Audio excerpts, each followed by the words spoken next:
Madison County probate judge Frank Barger is preparing for an election day like no other. He says absentee ballots are up 100% compared to the last presidential election in 2016. It could even reach 200% by October 29th. WAAY 31's Casey Albritton learned how poll workers are getting ready for that increase. Yesterday, we exceeded roughly 20,000 absentee ballot applications. In past presidential elections, we see that number hover usually around 10,000.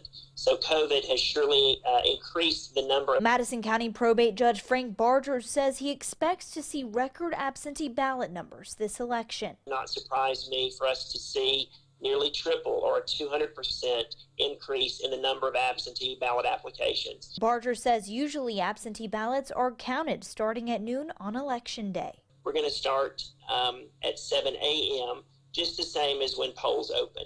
So we'll have additional time to count those ballots. And again, we'll have a lot more manpower than we would normally have. He says this year Madison County will have 30 absentee ballot counters and 300 to 400 backup volunteers. If we have an emergency or we feel there's a shortage. Nobody can plan for unforeseen circumstances. I want to make sure my vote is counted this election. Voter Tara Bailey says she understands why absentee ballots are so popular this year. I don't want to come election day and have my plan to be to go to the polling location and then I myself maybe be put in quarantine or come down with COVID. And after voting absentee herself, she decided to start an organization called I Vote Madison to help others. If somebody doesn't have an in-home printer, getting a absentee ballot application printed off in order to mail it in. The group provides photocopies of IDs, envelopes, and witness signatures. And Barger says he encourages people to choose the absentee ballot method. By all means, do it soon. Don't wait until the last minute.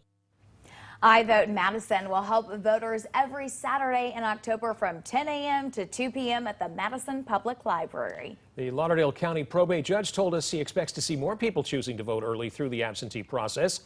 Technically, Alabama doesn't have an early voting period, but you can go to your courthouse and fill out the absentee paperwork and cast your ballot on the same day. You do have to mark your reason for voting early.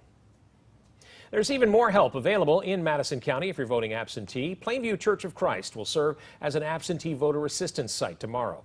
It'll be open from 9 to 4. You can get help with your application, notary services, and return your ballot.